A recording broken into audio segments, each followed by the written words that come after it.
Bem-vindos, bem-vindas ao Falando com o Coração com Débora Tessler, o podcast que é um convite para a gente ser que a gente é, trazer as nossas verdades, aprendermos com a trajetória das outras pessoas. Essa temporada é muito, muito, muito especial, porque eu não tô sozinha. A Federação Israelita do Rio Grande do Sul é minha parceira nessa temporada em que a gente vai se inspirar com grandes nomes, grandes trajetórias e vidas significativas da comunidade judaica. A minha convidada desse episódio é a Adriane Kipperman, membro do Conselho da Mais A Educação e presidente da Divisão Feminina do Fundo Comunitário no Rio Grande do Sul. Bem-vinda, Adri. Obrigada, querida. Super prazer estar contigo. É a estreia da Adri no podcast. Estreia, nunca fiz, vamos lá. Que honra, Gosto de desafios, sempre aprendendo. Que honra e que alegria a tua estreia numa temporada tão especial junto com a Federação. Fico super honrada, super honrada. Sei que só tem gente bacana falando contigo, então muito obrigada pelo convite. Adri, eu te conheci e tive mais contato contigo quando tu estavas como presidente da mantenedora do Colégio Israelita Brasileiro. Hoje, tu está presidente do Fundo Comunitário, da Divisão Feminina do Fundo Comunitário no Rio Grande do Sul. Quando começou esse teu chamado para liderar movimentos comunitários? Bom, acho que para ser presidente alguma coisa é só uma questão da necessidade, da oportunidade e de querer ajudar mesmo, mas envolvida com a comunidade, acho que desde sempre, acho que isso é uma coisa que a gente aprende em casa, na família, né? Eu cresci ouvindo isso, né? De que a gente tem que a gente faz parte, né? Que a gente é elo de uma corrente, que a gente tem que participar, a gente tem que ajudar, a gente tem que, enfim, colaborar para o entorno. O meu pai era um cara, assim, muito quieto, né? Ele esteve poucas vezes à frente de qualquer instituição, mas sempre ajudando, mesmo quando as coisas não eram tão fáceis assim, né? Para poder ajudar. Não só na comunidade, mas as pessoas em geral e sempre com aquela ideia de que o bom volta, né? Então, acho que isso é uma coisa que está no meu mindset, né? Participar, ajudar, fazer a minha parte, né? Eu sempre ouvi isso na minha família também, que a gente não vem ao mundo a passeio, né? A gente vem para fazer diferença. Então, acho que isso está no mindset. O colégio, especificamente, que eu ainda estou no colégio, né? Hoje eu estou no conselho do colégio, é impossível. O colégio é maravilhoso, né? Acho que é uma oportunidade única participar e ter essa instituição aqui no Rio Grande do Sul. Mas como é que foi minha entrada na mantenedora? Eu estudei no colégio, meu irmão estudou no colégio e tal. E aí, quando eu tive filho, sempre envolvida a minha formação toda é em psicologia, e na empresa da família, que é uma editora de livros técnicos, acadêmicos e profissionais, eu super envolvida com educação, né? Hoje em dia a gente não é mais uma editora, a gente é um ecossistema de educação à distância, educação digital. Então, assim, eu sempre envolvida muito em educação e tal, tinha, obviamente, uma enorme preocupação com a educação dos meus filhos. Na época de botar o meu primeiro filho no colégio, o Rodrigo, eu fui olhar as escolas da cidade, tal, apesar de que a ideia era o colégio, era o israelita. Achei que era o israelita mesmo, ele entrou, educação infantil maravilhosa e tal. E momentos específicos, né? Quando ele chegou na primeira série, eu achei que não estava bem. Achei que a educação não estava legal, não era o que ele precisava. E eu estava com a minha menina, com a minha Débora, entrando na educação infantil. E também tivemos um azar, a professora engravidou, saiu de licença e tal, não sei o quê. E na época o meu irmão tinha os filhos no Colégio Panamérica. E estava tendo uma experiência interessante lá. Eu disse, olha, sabe uma coisa, não estou satisfeita e tal. Conversei 1 ou 2 vezes com a Mônica, que era diretora na época, trabalha com a gente no colégio até hoje, na comissão pedagógica. E ela dizia, não, Adriane, vamos resolver, tu tem razão e tal. Eu sempre gostei muito da Mônica, a gente sempre se deu muito bem.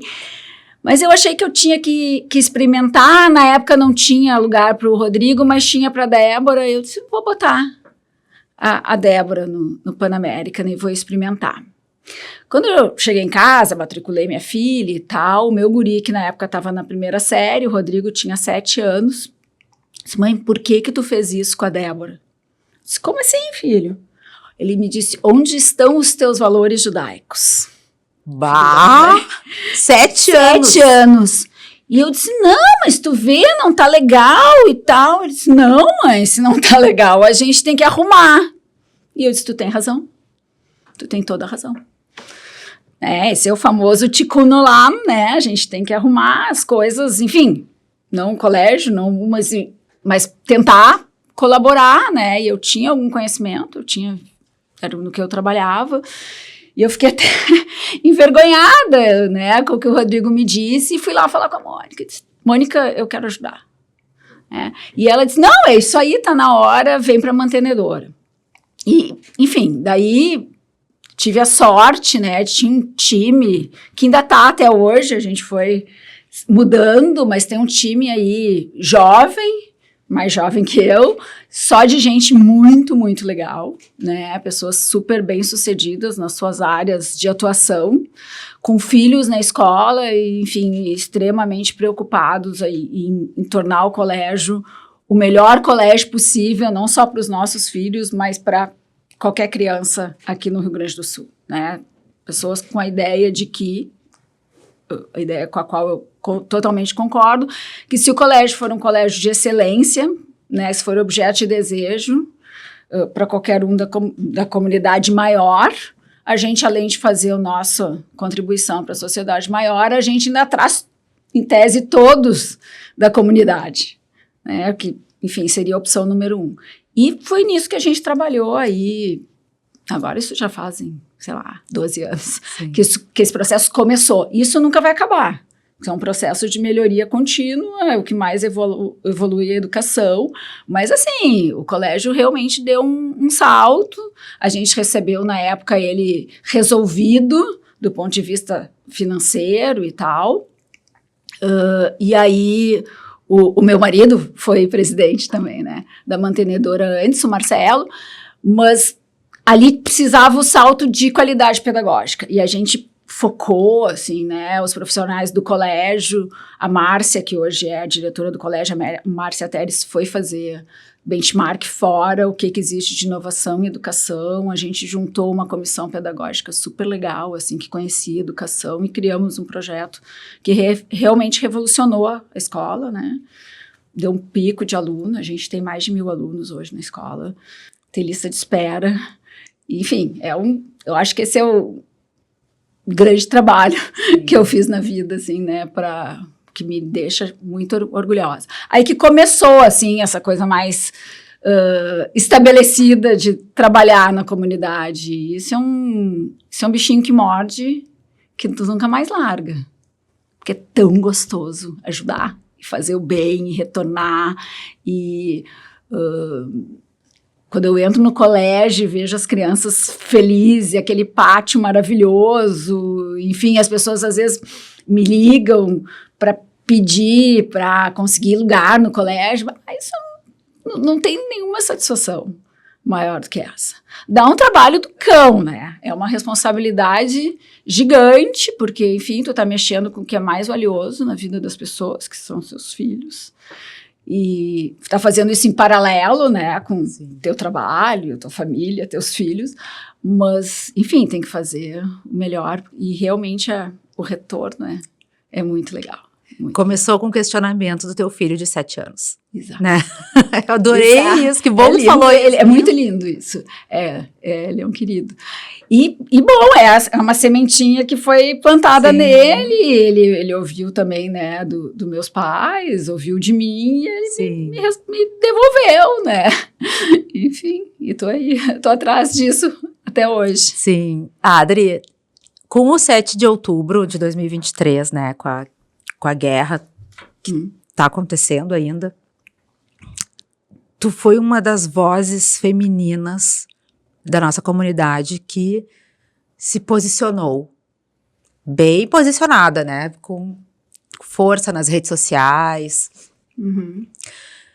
E tu é membro do conselho da empresa da família, né? Que é um sistema de educação. É algo também, não é nichado, né? É amplo. Não. Fala com muitas pessoas, representa pessoas. O teu posicionamento nas redes sociais afetou de alguma forma os negócios? Eu não sei te dizer o quanto afetou, vamos lá, financeiramente ou em termos de relacionamento, assim, eu não quantifico isso, mas certamente mudou, né? Porque eu me posicionei, eu nunca precisei nem perguntar isso pro meu irmão, que é o meu parceiro, né, meu sócio, porque eu tenho certeza que ele apoia totalmente. A gente sempre, né, sempre foi claro para colaboradores, para os parceiros, para os autores, para as instituições com as quais a gente trabalha, que somos uma empresa... hoje em dia a gente tem sócios também, mas foi um negócio familiar de uma família judia, né? Então, acho que... Eu não tinha dúvida que era isso a ser feito. Certamente tem questões de relacionamento. Eu tenho autores com posicionamento absolutamente contra Israel. Acho que instituições de ensino é muito difícil, mas o pessoal da tecnologia também. Enfim, hoje em dia isso é uma coisa que está aí em volta da gente.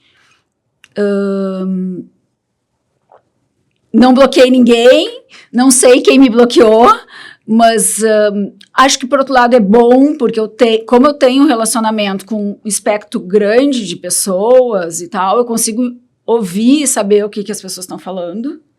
E eu acho que isso me traz mais ainda a urgência de me posicionar, né? Porque, enfim, as redes são meio bolhas, né? Se as pessoas só seguem um tipo, né, só os amigos mais próximos, os colegas de colégio, tal, daqui a pouco não sabem o que os outros estão falando. Eu tenho uma rede grande de pessoas, de cidades diferentes, de países diferentes, de lugares sociais diferentes, então eu acabo sabendo quão grave é o momento e acho que a gente tem que se posicionar sempre.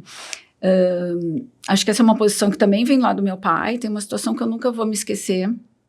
De novo, meus filhos me trouxeram isso esses dias. Quando teve o 11 de setembro, nas Torres Gêmeas, foi nas vésperas de uma feira de livros que tem todo ano em Frankfurt. Tá? É o maior evento do mercado editorial. E todos os anos, meu pai... e meu irmão, e depois eu passei aí junto com eles para a feira. Agora, faz muitos anos que não é mais assim, porque tem internet, a gente sabe o que todo mundo está fazendo, mas era o grande evento do mercado. Estou indo agora, semana que vem, para lá de novo.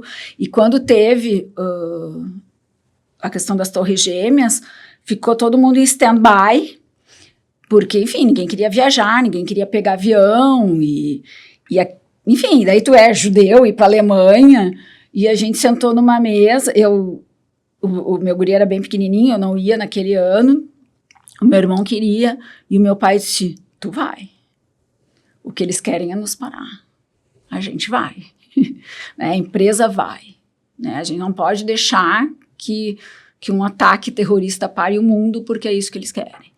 Então, assim, sempre foi clara essa posição, né, de enfrentamento. Eu fui com o Fundo Comunitário Brasileiro para Israel, naquela semana que Israel atacou o Irã, e os Houthis, uns dias antes, jogaram um míssil perto do aeroporto, do Ben Gurion e tal. Eu estava com a Deb, minha filha, ela ia junto comigo. Nós nos encontramos na Alemanha, porque ela está morando em Boston, e de lá a gente ia para Israel, e aí suspenderam todos os voos, né? A gente ficou parado em Munique, E aí a minha mãe liga e disse, tá, Adriane, não precisa ir, volta, não sei o que, tá no meio de uma guerra, estão jogando bomba em aeroporto e tal. Eu olhei para a Deb, liguei para casa, né, e o Rodrigo atendeu e tal, e o Marcelo estava junto, e o Marcelo dizia, volta, e o Rodrigo e a Débora disseram, mãe, vocês vão. Que isso? E eu disse, vocês têm razão, nós vamos sim. E foi maravilhoso, devia ter ido mesmo. Enfim, esse é um posicionamento que eu acho que a gente tem que ter, né? Eu acho que... Por isso que eu e tu estamos aqui, temos filhos e tal, se a gente ficar lá... enfim, né? A gente sempre diz que essa é a grande vingança contra o Hitler, né? A gente está vivo, a gente está trabalhando, a gente está fazendo coisas legais no mundo e tem que continuar fazendo. Mas tem consequências. Sim. Tem consequências e eu, pessoalmente, acho que as pessoas têm que se posicionar. E, principalmente, quem seria ótimo, quem tem empresa, quem é mais reconhecido, assim, porque, enfim, que acaba tendo alguma, né, visão pública, se posicionasse, ficaria mais forte, né, esse movimento. Sim. Mas... Tu trouxe a tua filha, né, que mora em Boston, que estuda numa universidade americana. E tu comentou agora, né, que tua mãe te ligou e disse, volta. E a tua filha, infelizmente, passou por uma situação de antissemitismo nos Estados Unidos. Uhum. Eu gostaria, se tu puder, contar o que foi, como foi. E aí tu foi a mãe, né, que quase ligou e disse, volta. Mas segurei. Essa é a segunda parte da minha resposta anterior, assim. Quando chegou essa questão do ataque terrorista, né, de 7 de outubro, eu já estava mais, acho que, aware do que estava acontecendo. Isso era uma coisa que já vinha me mexendo antes, né, por bem ou por mal, mas, enfim, por essa situação já anterior com a Deb, que eu faço questão aqui de comentar, porque eu acho que as pessoas não sabem isso. Bom, no fim, voltando lá atrás, a Deb estudou no Pan American e o Rodrigo estudou no Israelita, né? E aí, bom, a ideia dela sempre foi estudar nos Estados Unidos e tal, até pela tradição da escola. Quando chegou perto dela fazer a chamada application, que substitui o vestibular aqui, é um processo um pouco mais complexo, tu escolhe para quais universidades aplicar, quais tu tem maior fit, qual vai ter contigo, enfim, tem um processo mais complexo antes aqui, né, em termos de escolha.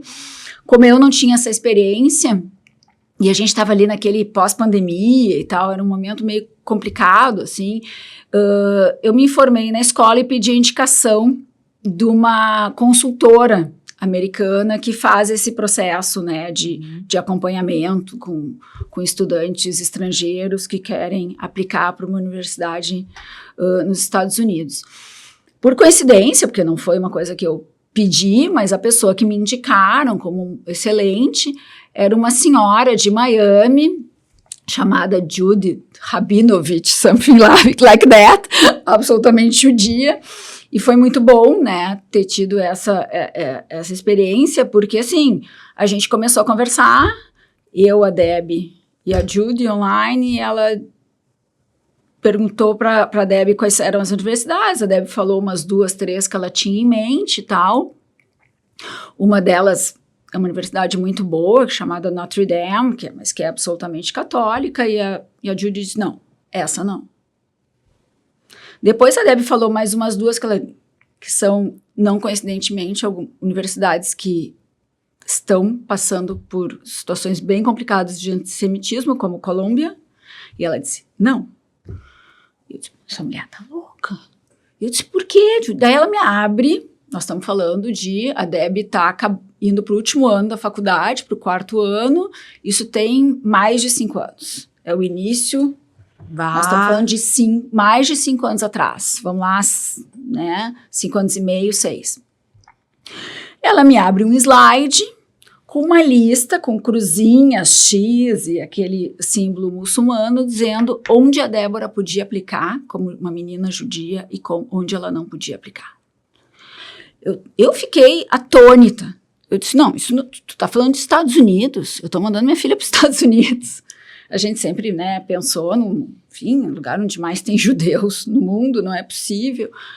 E ela me explicou, ela disse, olha, 6 anos atrás, o Catar tá botando muito dinheiro aqui, nas universidades de ponta, nas universidades melhor qualificadas, tá mandando muito aluno árabe, muçulmano para cá, com bolsa total, e não é seguro para uma menina judia estar numa universidade dessas.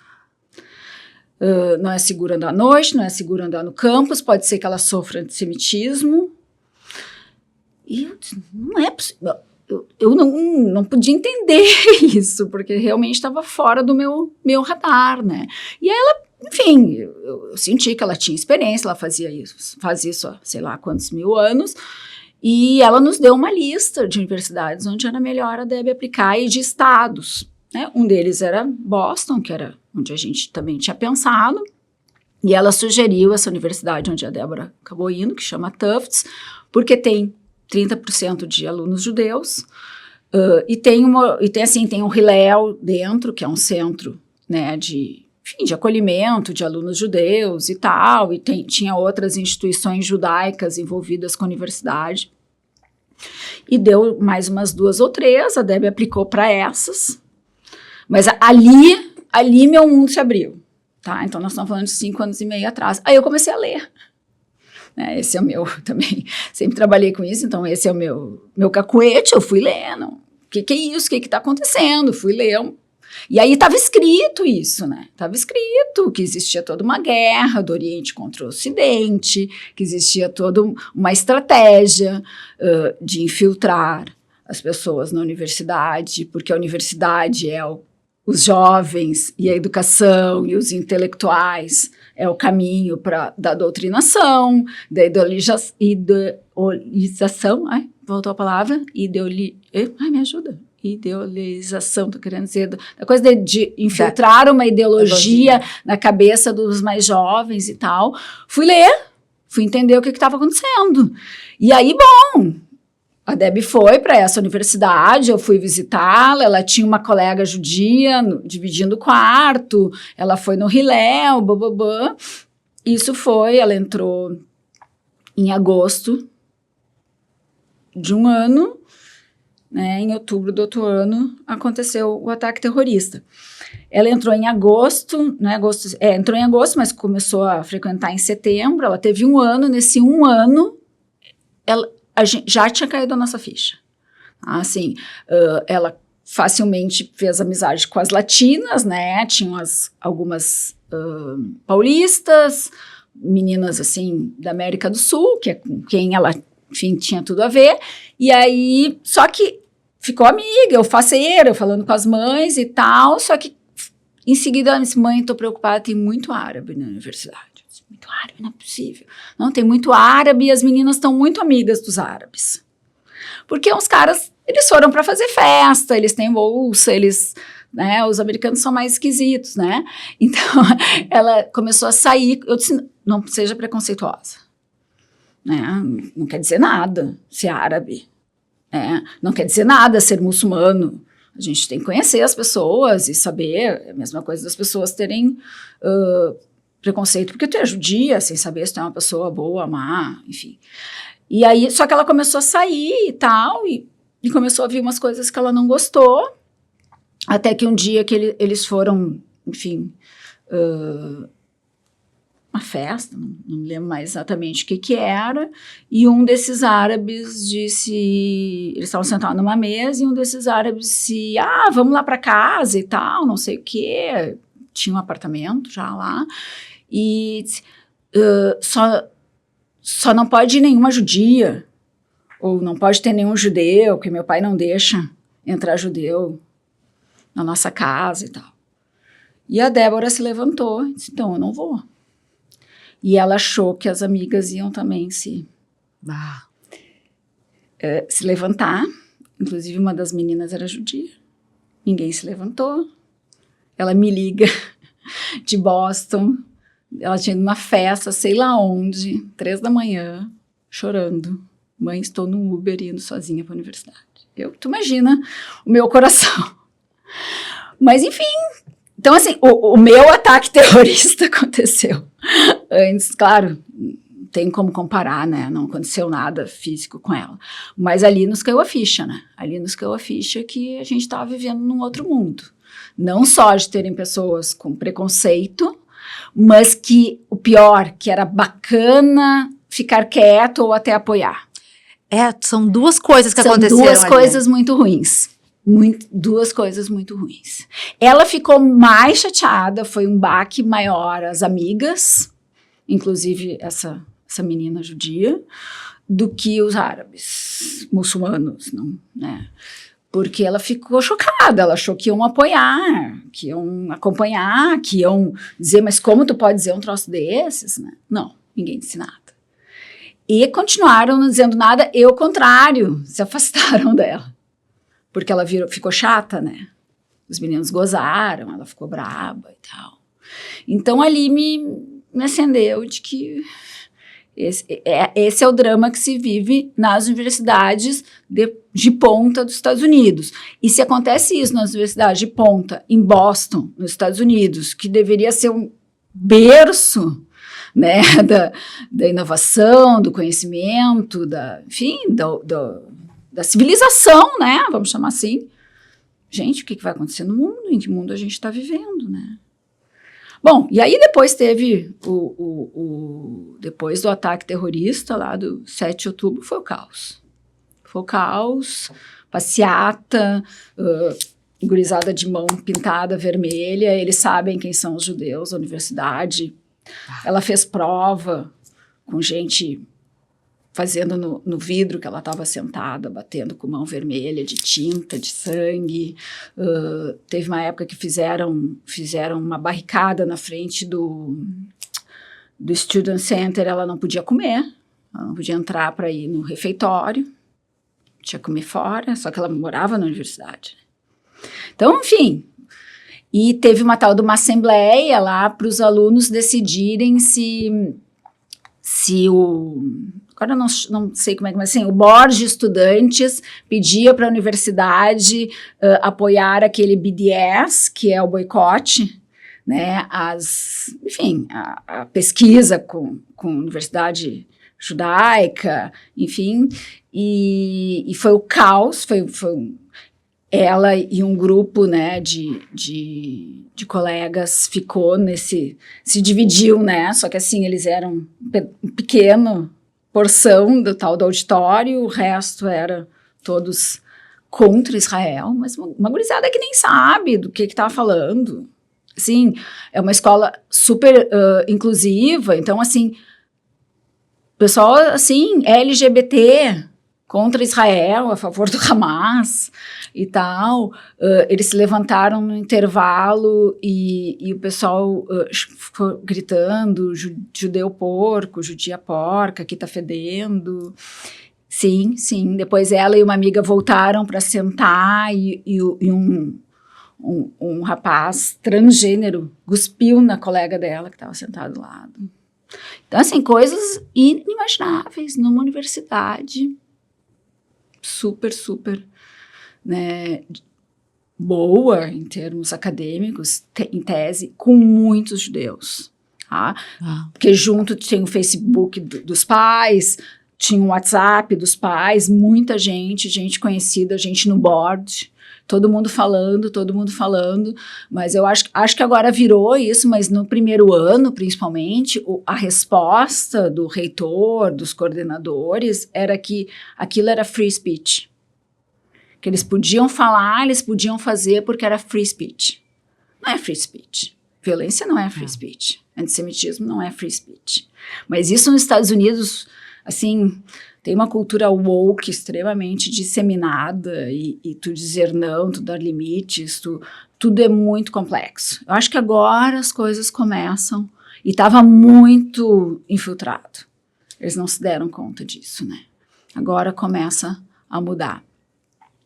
Mas a reação da Deb, em contrapartida, E eu acho que de muitos outros judeus, né, jovens, inclusive, foi de ficar mais de dia. Né? Tem gente que tem essa coisa, não usa estrela do Davi, tira a mezuzá da porta e tal. Ela anda, assim, corrente aquela do Bring Them Home, e camiseta, ela vai no Rabat agora, saiu do Hillel, que é super, né, mais relax, passou aí no Rabat, porque o pessoal do Rabat, eu assim, a minha família não tem nada de religiosa, nada, nunca fomos, a gente é muito identificado com a questão cultural judaica, né, muito poucos envolvidos com religião. Mas o Rabat teve um papel super importante no campus, né? A mulher do rabino ligou para cada um dos alunos judeus naquele dia e chamou eles para casa, porque eles moram dentro do campus, né? Eles moram com a família. E até hoje, né, mas principalmente no primeiro ano, eles foram jantar lá todas as noites. A gurizada que estava mais impactada, né? E, enfim, acolheram e tal.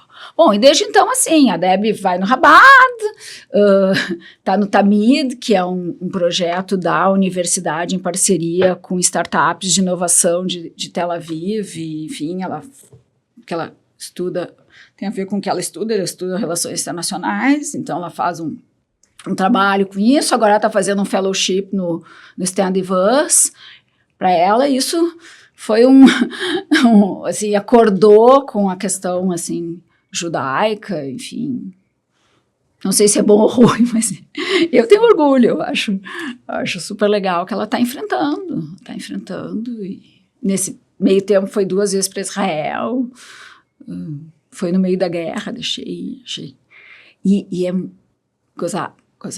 É triste, na verdade, mas assim, as 2 vezes que ela foi para Israel, no meio da guerra, nesses 2 anos, eu a vi, né, conversando, e a senti muito mais segura e alegre do que ela tá num campus de uma universidade nos Estados Unidos.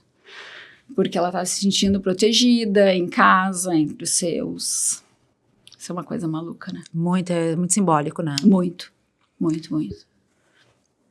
Bah, Adri, olha, eu não sabia da história assim, nos detalhes, mas eu imagino a reação de vocês vendo a planilha das faculdades, das universidades. Tu imagina isso há 6 anos atrás, que não passava na cabeça da gente. Hoje em dia, claro, mas isso estava sendo desenhado, e a gente tem responsabilidade em parte sobre isso, porque eu acho que a gente estava meio em berço esplêndido, né? De que tá tudo bem, a gente tá super assimilado, todo mundo, né, enfim, leva a sua vida, independente, ser judeu ou não ser judeu, isso. E daqui a pouco tu acorda e começa a te preocupar com o antissemitismo, como era a preocupação dos nossos avós, né? Eu nunca me preocupei com isso, né, porque, enfim, era uma história dos meus avós que fugiram da guerra, e blá, blá, blá. Mas eis que aqui estamos, né? Sim. E eu acho que a gente aprende, assim, meio que tristemente, por que aconteceu o Holocausto. Porque, assim, a gente racionalmente ouvindo a história para trás, vendo filme, lendo livros, eu sempre me questionei, mas o que as pessoas falavam? Como é que as pessoas não fizeram nada? Né? Tu vai visitar um campo de concentração, é do lado de uma cidade, as pessoas ouviam a fumaça, como é que não fizeram nada? A Alemanha, um país extremamente desenvolvido culturalmente na época, os judeus super envolvidos, né, na academia, no comércio, né? Como é que ninguém fez nada? Agora eu sei, as pessoas, enfim, ficam do lado da maioria ou ficam quietos. Ou entram, né, o pessoal mais jovem entra na dança, né, é bacana participar, né, é sério isso, né. Muito sério. Eu quero só fazer um anexo, assim, do que tu tá falando. Eu vou voltar uns anos para trás, que foi quando começou a guerra da Ucrânia, a Rússia atacou a Ucrânia, que eu me lembro, Adri, só para conectar com isso que tu tá falando, que eu começava a ver aquelas imagens na TV, a senhorinha saindo com a sua malinha num frio horrível, caminhando, talvez sem saber onde que ela ia, mas ela queria se salvar. E eu comentei com a minha mãe e com o meu pai, assim, como que as pessoas não fazem nada? Eu fico imaginando, poderia ser nós. Claro. Era os meus bisavós estavam fazendo isso. E tá repetindo. Tá repetindo.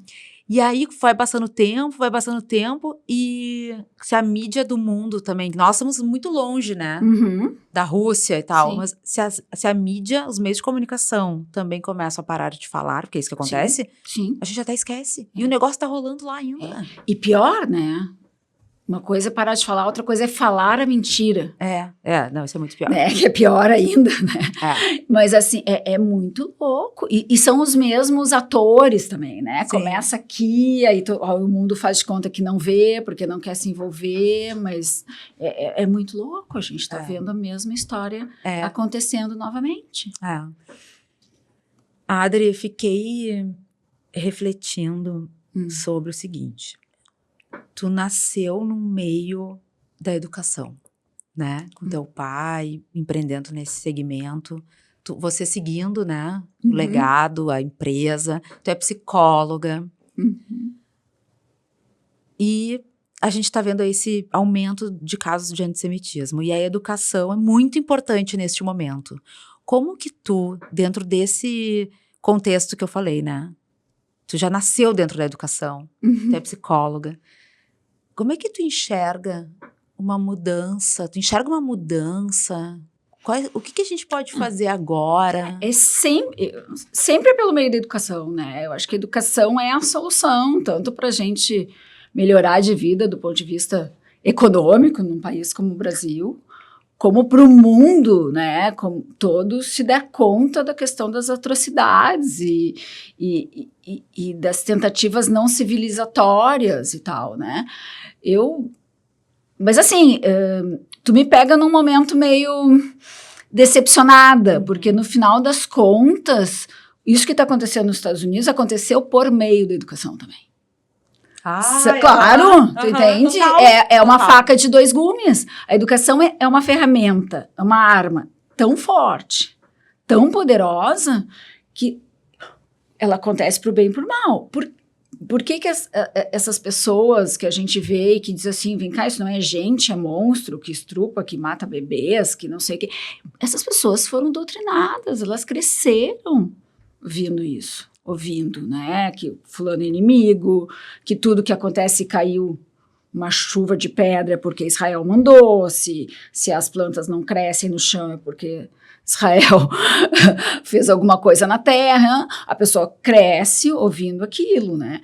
Então, assim, cada vez mais a educação é importante, ter acesso, a gente tem muito acesso hoje em dia, né, a conteúdo, mas a gente não tem curadoria de conteúdo no sentido bem bom, até para as pessoas poderem discernir, né, o certo do errado, o bom do mal, o verdade do falso. Isso vai ficar cada vez mais complexo com inteligência artificial. Sim. Porque antes eram palavras, agora são imagens com as caras das pessoas, com as vozes das pessoas. Se eu não tiver algum conhecimento prévio de história, do que aconteceu antes, das culturas, dos valores, eu não consigo julgar. Eu acho que é por isso, por exemplo, a gente estava falando antes, assim, a gente ouve na internet, porque o exército de Israel fez coisas, barbaridades contra o povo, enfim, palestino. Para mim é muito claro que isso é mentira. Para mim é óbvio que isso é mentira. Não que não matou gente, que não foi, enfim, violento e tal, porque é guerra, gente. Guerra é guerra. Né? Mas essas pessoas são pessoas que são... o exército israelense não é um exército profissional, são as pessoas, é o médico, o dentista, que cresceram numa cultura da vida. O judaísmo ele é todo virado para a vida, ele não é virado para a morte. A gente acabou de sair aí do Yom Kippur, que a gente fala em perdoar, então não é virado para a morte. E eu tenho certeza que não tem um movimento de entrar em Gaza e estuprar uma pessoa. Absoluta, põe minha mão no fogo. Eu já fui para Israel várias vezes, a gente já falei com pessoas, já falei com caras que voltaram da guerra. Tenho certeza. Mas assim, tu precisa de conhecimento para julgar. As pessoas têm que ler. As pessoas têm que ver filmes. As pessoas têm que ir para as fontes. A gente tem uma geração que sabe nada de tudo. Eles têm um acesso, mas eles não têm a base da civilização, né? Eles não têm, como a gente tinha enciclopédia, então a gente sabia aquilo ali, não que era melhor, né? Porque hoje em dia as pessoas podem saber muito mais, podem enxergar, ver e visitar culturas que a gente não tinha acesso. Mas tu precisa ter uma estrutura de conhecimento, de história, para poder julgar, né? Eu espero que a escola e as escolas no mundo inteiro possam fazer isso, né? Que possam dar essa base aí de humanidade, de civilização para as novas gerações, para elas poderem fazer esse discernimento. Não que a educação vai conseguir evitar guerras, eu acho que isso é humano. Sim. Eu acho que a gente é um pouco ingênuo, sabe? Esse papo, assim, de paz e amor. O mundo é cíclico, né? Vai, tá tudo muito bem, daí tem que ter uma guerra para a coisa ficar... É assim, é muito esquerda, muito direita, mas tu precisa ter conhecimento para entender como é que tu te insere nisso, por que isso está acontecendo, para ouvir um discurso e entender que ali tem outro interesse por trás, né? Eu acho que é por meio da educação. Continuo achando que os livros, sejam eles digitais, online, físicos, que eles têm esse poder, né, de orientação. Mas é difícil. E vai ficando cada vez mais difícil. Mas vamos ver, eu acho que é isso também. Eu sou uma otimista, assim, apesar de acho que a gente está vivendo há 2 anos aí um momento muito difícil, meio com o dedo na tomada, né? Continuamos fazendo as nossas vidas, né? Criando filhos, trabalhando, indo em festas e tal, mas eu pelo menos estou, né, todo o tempo pensando, não, vai vir uma notícia boa. Sim. E chegou a paz, entregaram os reféns, e porque a gente fica, né, nessa... Não dá para viver fora disso. Mas eu sou otimista, eu acho que é uma coisa cíclica e vai voltar. Foi para um extremo, vai ir para o outro, tem que voltar para o meio em algum momento. Sim. Tu esteve em Israel depois do 7 de outubro? Tive. O que tu viu? O que tu sentiu? Olha, Israel é um mundo à parte, né? Eu acho que todo mundo deveria ter essa experiência de conhecer Israel, porque eu acho que é uma lição de resiliência, de sobrevivência e de vitória, entre aspas, assim, do bem, do conhecimento, da ciência. Eu também me sinto em casa lá, tenho esta sensação, né? Não é uma pessoa que, eu não sou uma pessoa que moraria em Israel, né? Mas me sinto em casa, né? E eu fui depois da guerra e tive o mesmo orgulho que eu tive nas outras vezes que eu fui, com o que eu vi. Porque assim como do nada, daquele montinho de areia lá, que deram para Israel e tal, o pessoal do nada, que era pântano com malária e areia do deserto, construíram uma nação desse tamanhinho, cercada de inimigos, que faz inovação em medicina, inovação em educação, inovação em todas as áreas do conhecimento, tem flor a estrada inteira no meio do deserto, não falta água, as pessoas eu já visitei lá em situações diferentes, as experiências de educação de Israel são muito, muito diferenciadas e muito inclusivas. É isso que me dá muita raiva de ouvir as coisas que a gente ouve, tá? Porque as professoras são árabes, as crianças que vêm de todos os lugares, etíopes, russos, sei lá, pessoal do mundo inteiro que veio sem nada para começar a vida, estão lá vivendo bem, né? Fora a questão da guerra, mas acho que vivem bem, com saúde, com educação e tal. Assim, eu tenho muito orgulho de Israel, né? Acho que é muito legal. E agora, de novo, é impressionante a resiliência do povo. Eu vou te dizer, a gente vê um pouco de fora e, sim, não sei se eu levantaria da cama se levasse um filho meu, né? E os caras estão lá e estão brigando e estão... se tu fala com qualquer um, eles sabem os nomes e sobrenomes de cada um dos reféns. Eles falam... o fulano foi levado dia tal para essa situação, eles falam como se fosse amigo íntimo. E, enfim, né? Então, tá todo mundo lutando. Todo mundo lutando, todo mundo apoiando os próprios. As pessoas não se dão conta, assim, é um país muito pequeno, tá? Que está há mais de 2 anos em guerra, tá? E mais da metade da população está no fronte de guerra. Não é assim, o exército. Não, o exército é a metade da população. E essa metade da população, além de não estar em casa e estar lutando e estar morrendo, não está trabalhando. Não está criando filho. Não está atendendo um posto médico. Porque são esses caras que estão na frente. E está andando tudo. E estão fazendo inovação em medicina e inventando, sei lá, tratamento para o câncer. E nessa última vez eu nunca tido maior contato com o pessoal que veio da Etiópia. Eu fui lá numa palestra com umas mulheres etíopes. Fiquei encantada. Esse pessoal veio da África de pé no chão. A moça disse assim, quando a gente saiu do avião, a gente olhou e disse, vamos embora, que é todo mundo muito branco. E eles usam umas roupas esquisitas. Imagina, é outra, né? E essas pessoas foram resgatadas e uma é deputada, outra é embaixadora de Israel nos Estados Unidos, dessas pessoas com quem eu fui numa palestra.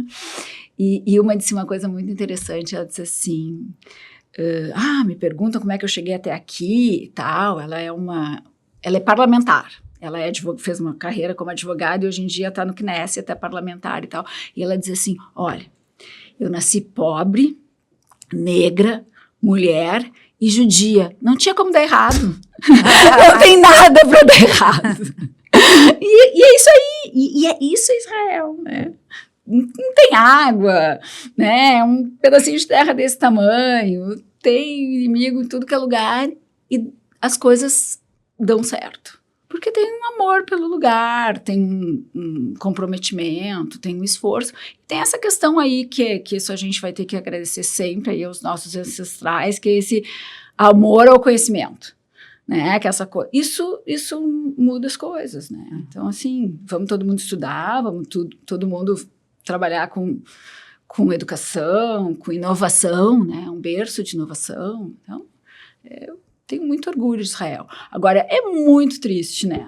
Muito. Tu vai naquele negócio do lado novo, acho que as pessoas não têm noção, gente. As carinhas, as fotos, uma gurizada. Podia ser meu filho, minha filha, sabe? Foram num festival dançar. Tá lá. Aí tem não sei se tu visse o tal do cemitério de carros. É um negócio assim... Porque essa gurizada tentou fugir, e o pessoal dos kibbutzim ali tentou fugir nos seus carros. E os caras viam os carros, e botaram assim, 20 pessoas dentro de um carro, né? Era o jeito de sair. E os caras ficaram jogando granada e botando fogo nos carros. E aí, hoje em dia, tem uma coisa que eles chamam de cemitério de carros, tem um nome hebraico que eu não lembro, montanhas e montanhas de carros queimados, com as fotos das pessoas, contando um pouco, né? Esse aqui saiu de casa, porque ele viu o que estava acontecendo, e ele foi 10 vezes, foi e voltou, na 10ª vez explodiram, um guri, sabe? E não tiraram os carros de lá, porque, segundo o judaísmo, se tem alguma coisa de sangue, enfim, né? De corpo humano, tu tem que enterrar. E os corpos estavam tão destruídos dentro que eles não sabem se está totalmente limpo. Então, eles estão criando um espaço para enterrar todos esses carros com os restos mortais daquela gente que é uma gurizada. É um negócio muito... Mas já que eu estou te falando dessa coisa triste, vou te contar uma experiência super interessante, que é a cara de Israel. A gente foi visitar um moshav, né, a fazenda do lado dos kibbutzim que foram invadidos. Não sei por que ninguém entrou nesse. Tá? E quem nos recebeu foi uma mulher que é meio coordenadora desse moshav, porque ela ficou muito conhecida em Israel, porque o filho foi para o exército junto com uma turma de amigos, né, no dia seguinte, e várias pessoas ali do moshav dela ajudaram a resgatar as pessoas. E eles rapidamente tiraram dos silos todas as sementes e tal, tudo que tinha guardado, até porque precisava distribuir e tal, né? E criaram um grande alojamento, seja para as pessoas que estavam sem casa, mas principalmente para os soldados, porque é na borda da faixa de Gaza. E começou a vir, simplesmente, começou a vir todo mundo para lá para ajudar, né? E os caras não tinham o que comer e onde dormir, e ela, com a estrutura dela, montou. Então, tem as fotos dela, enfim, né, acolhendo esses soldados, e o pessoal do país inteiro, enfim, e pessoas do mundo inteiro começaram a mandar para ela também alimentos. Ela começou a pedir na internet e começaram a mandar para ela. Enfim, então ela ficou conhecida lá porque ela foi uma heroína, né, de acolher esses jovens. Mas uma coisa muito linda, assim, que ela mostra esse espaço, ela tem as fotos dessas cenas e tal, e daí ela sai e mostra, assim, do lado ela tem um jardim lindíssimo, com árvores frutíferas e tal. E aí ela explicou o seguinte: esse pedaço de terra aqui é um pedaço que a gente mantém sem plantar, porque tem uma história, eu não sabia, aprendi com ela, que essas fazendas que são de judeus religiosos, eles ainda seguem a lei lá, antiga do judaísmo, que tu tinha que plantar a terra 4 anos e 4 anos não plantar, para não matar, né, a terra. Que inteligente, né? Uhum. Hoje em dia a gente entende que sim, né? Então ela tem um pedaço, ela planta num lugar e fica nesse lugar 4 anos sem plantar. Só que esse terreno que estava vazio dava exatamente para esse cemitério de carros, que os caras empilharam os carros. E ela disse assim, me doía tanto olhar esse cemitério de carros todo dia, que eu resolvi plantar, mesmo contra as regras antigas, religiosas e tal, porque eu achei que era importante plantar. E, acredite se ou não, mas enfim, que ela diz assim, nunca nasceu nada tão rápido aqui. E realmente eu vi lá árvores frondosas que tapam hoje em dia o tal do cemitério dela, guria. É muito louco. Isso é Israel. Né? Essa coisa da resiliência quase mágica, né? Que não é só judaica, né?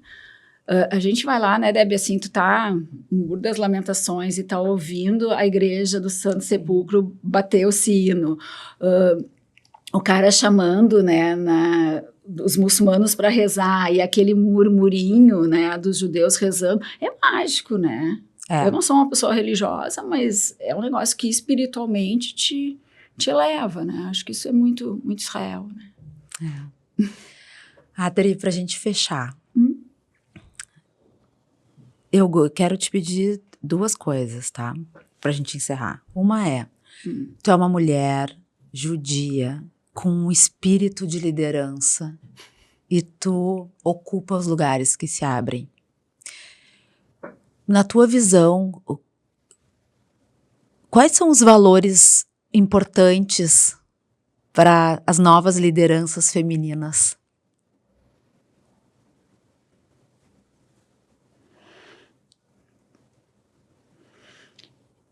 Primeiro, eu acho que tu tem que ser uma pessoa consistente, né?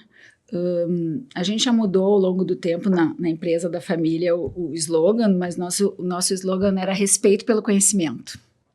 E eu tenho isso como um dogma, né? Assim, que eu não sei, eu não falo, mas eu vou atrás. Né? Eu acho que a gente tem que estar sempre lendo, estudando, se aprimorando, sabendo o que está acontecendo no mundo, né? Ser uma esponja, né? Isso é o resto da vida.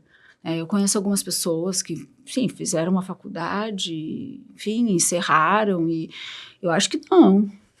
O mundo ele vira, né? O conhecimento, ele muda, ele cresce o tempo todo, e se tu não estiver acompanhando isso, tu acaba tendo muito pouco para oferecer.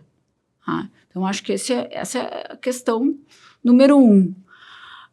A outra questão, acho que ter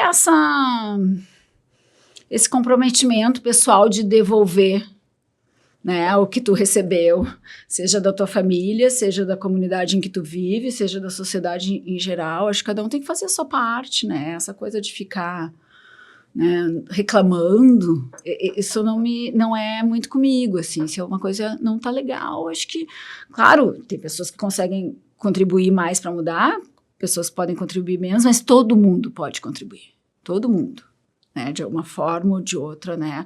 Pode contribuir para as coisas mudarem. Eu acho que esse é uma outra ideia muito clara na minha cabeça.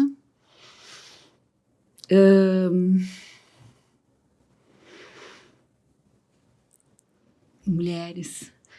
Não sei, eu acho que as mulheres às vezes têm uma vitimização. Eu sou meio enjoada com isso, né? Eu acredito numa coisa chamada meritocracia. Eu acho que sendo branco, preto, rico, pobre, mulher ou homem, enfim, whatever, se tu é uma pessoa, enfim, que te esforça, que faz o teu melhor, que busca, que enfrenta os problemas, enfrenta as tuas dificuldades, eu acho que tu vai indo, né, e tu sempre tem a contribuir. E eu não sei, eu sempre tive uma equipe de mulheres, né, na empresa, não acho que filho complica, não acho que...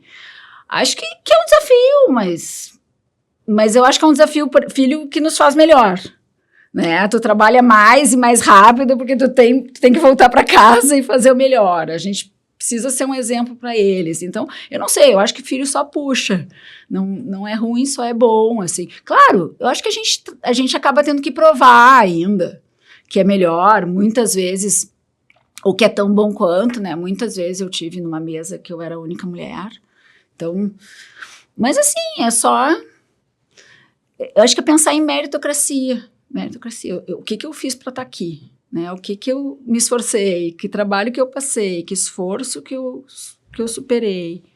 E todo mundo tem os seus problemas, então se tu tem mérito, eu acho que tu vence, independente de mulher ou de homem. E acho que a gente precisa de muitas boas lideranças femininas aí. Sim. Para fechar, diga. Tu tá na presidência da divisão feminina do Fundo Comunitário, que é na região sul e que é uma entidade internacional. Uhum. O podcast tem uma audiência ampla. Eu gostaria que tu explicasse o que é o Fundo Comunitário e como ajudar. Tá legal. Bom, o Fundo Comunitário é uma entidade que existe há mais de 100 anos no mundo inteiro e que procura ajudar Israel, que, enfim, é a pátria dos judeus. A gente está vendo de novo quão importante Israel é para os judeus da diáspora e quão importante a diáspora é para os judeus de Israel, ou, enfim, para os cidadãos israelenses, né? Porque a gente precisa se ajudar e o Fundo Comunitário tem esse papel. Tá? No mundo inteiro, ele busca juntar recursos financeiros e disseminar conhecimento importante para, enfim, né, para apoiar a comunidade judaica nesses dois universos. Desde o ataque aí do 7 de outubro, tem um trabalho assim, extremamente forte do Fundo Comunitário no mundo inteiro para arrecadar recursos. Esse exército está sendo mantido com ajuda externa para fazer todo um apoio social para Israel, porque são essas coisas que a gente não se dá conta, mas assim, quando eu fui em Israel, a gente visitou o Projeto Éden, que a gente está ajudando aqui no Rio Grande do Sul, que é um projeto que ajuda mulheres que foram abusadas no ataque de 7 de outubro e que precisam de atendimento psicológico pós-traumático. São as vidas que não foram ceifadas, elas foram de alguma forma destruídas e elas precisam ser recompostas. Essa é a comunidade que sobrou em Israel. Essa comunidade precisa ser recomposta emocionalmente. A mesma coisa dos reservistas. Tem outro projeto super grande do fundo que apoia os reservistas. Esses caras estão lá vendo seus colegas, seus amigos de infância, seus vizinhos morrendo. E matando gente também, porque numa guerra é isso que se faz, infelizmente. E são jovens, enfim, estudantes, médicos, operários e tal. Essas pessoas voltam para casa e tem que cuidar de filho, tem que fazer, né, continuar estudando, tem que estar bem. Então tem todo um projeto de apoio emocional e financeiro para essas pessoas. E assim por diante, tem uma série de projetos, né, nesse sentido que o fundo vem ajudando. E o fundo também ajuda na diáspora, né? com programas de conscientização, de educação e tal. Vou deixar o arroba no descritivo do episódio para quem quiser conhecer mais sobre a divisão feminina do Fundo Comunitário no Rio Grande do Sul. Adri, é um prazer enorme e uma honra estar honra para mim. Vivendo contigo a tua estreia. É verdade. Um podcast. Super estreada. Muito obrigada e obrigada por tudo que tu tá fazendo. Imagina. Por todos nós. Imagina, estamos todos, né? Cada um faz um pouquinho. A gente faz juntos. Muito obrigada. Obrigada, querida. Me ajudou muito, foi muito fácil, foi muito generosa comigo. Encerramos mais um episódio Falando com o Coração, em parceria com a Federação Israelita do Rio Grande do Sul. Se gostou, compartilha. Manda no grupo, o grupo dos amigos, o grupo dos ex-colegas do colégio israelita. Eu tenho o meu. A gente conta aí com a disseminação desse conhecimento, toda essa sabedoria que a Adri trouxe aqui para nós. Até a próxima. Beijo, tchau.